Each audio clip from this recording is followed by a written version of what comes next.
I'm a big reader, and as I was starting to be a head coach, that's when Mindset came out, the book, and I read it, and it meshed with a lot of what I thought was important to be a successful coach. And the basis of my mentality is that regardless of what happens today, it shouldn't affect how you approach tomorrow.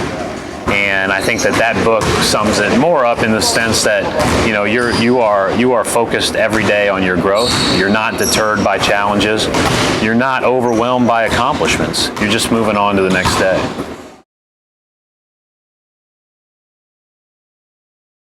The fact that everybody expects them to be great every single minute of every day. And there's a lot of pressure that comes with that if you're focused on the wrong things. And we really try to focus on just the process of growth, understanding that it's going to be a long year, understanding that it's going to be hopefully a long career for these guys. And the goal is to just every day get a little bit better. It's something that I'm not perfected by any means, but I think the bottom line is that if you can not get consumed by the results, not be afraid of failure, and you can attack each day with the idea that you're going to learn and grow, you got a good chance.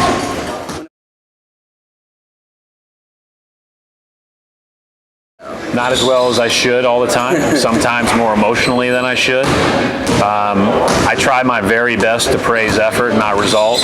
I try to do that at home.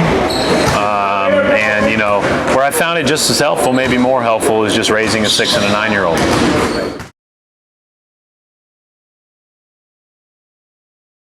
It's really hard because, hey, we all want to talk about, hey, that was a really nice pass you had, or that was a really nice, grade you had on your paper, or whatever the case may be. And I think, but the true part is put your signature on what you do, learn to do what you do as well as you can, and be comfortable with the result. And I really want my kids, and I don't know that they are, I hope that they become this, but I want them to not be afraid of mistakes. I want them to be not only willing to make a mistake and grow from it, but almost, excited by the next challenge that's brought to them.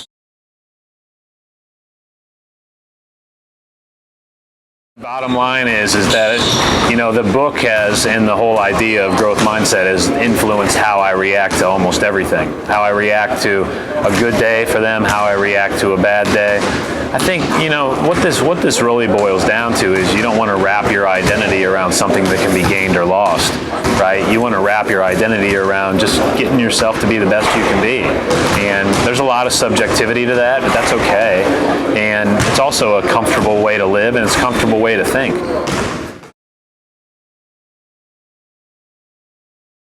I think the biggest part about it is maybe that I didn't do this perfectly by any means, as far as how I communicated it every day. But I thought that the coaches before me set a foundation and a culture of we're not going to think we're better than we are. We're going to have some humility to us, and we're always going to strive to be the best we can be, and we're not going to set a ceiling for ourselves. I think one of the things about goals that I really struggle with is you reach them and then what? And I think that at Butler, we decided that the years we went to the Final Four, there weren't any goals other than to win it all. And we came up short of our goal.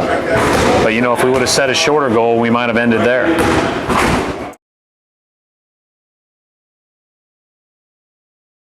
First of all, I think it's really important to do your best and put your signature on things, and as a result, you'll probably get good grades.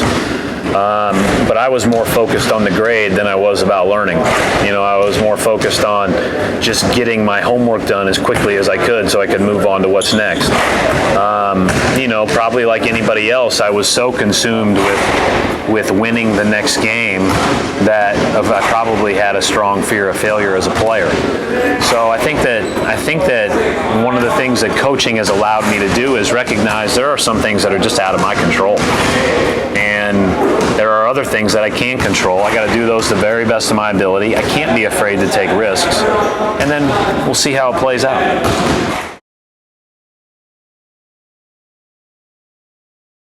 Everybody fails.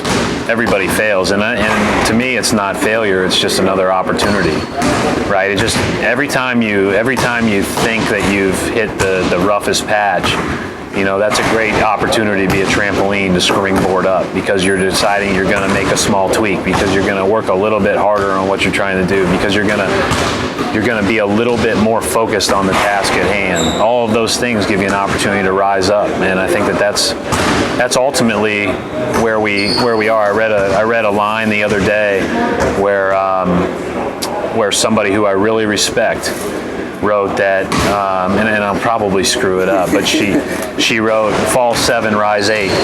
You know, if she had to create a motto for herself, she'd say, "Fall 7, rise 8."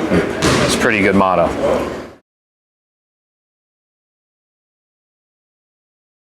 Hey, every night we have a chance to fail, right? We have a chance to. We're either going to win and be successful in you know, as far as the easiest way of gauging us, right, or we're going to lose and we're going to fail in the easiest way of scrutinizing us. Right. And we can't get into that rhythm. We got to get into the rhythm. Are we getting better? And are we doing everything we can to have the results we want? And if not, how do we get there? And I think one of the things, Anthony, that I think is a big part about having a growth mindset is finding a passion, finding something you really like, because then I think you're more likely to have the perseverance to overcome the next tough time. We talk about the process all the time, but we're all wired a little differently from a little different backgrounds. But we have a whole staff meeting at the start of the year where we talk about these are what the things we need to talk to our players about. And this is what's important in the big picture, and we need to stay on message and stay consistent. It's never easy to do because emotions get involved, and emotions get involved in everything. Just like we have 82 opportunities in front of everybody to either have success or fail, we have 82 opportunities where emotions will, you know, be way up and way down. And we just have to be able to manage that. And I think you can do that better if you stay true to, you know, one purpose. And that purpose is you're all committed to growth.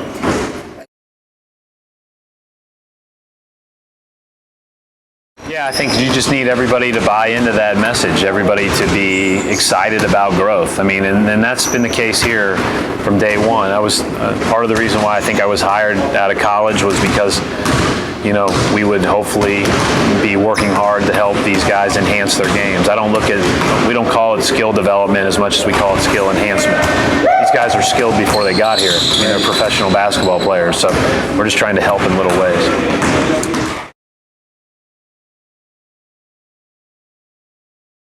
You know, I'd probably measure my own growth by the fact that I enjoy what I do and I'm still excited to do it every day. And the minute I'm not, I'd say I'm probably not growing at the rate I need to be growing, or I'm not thinking about it in the right terms.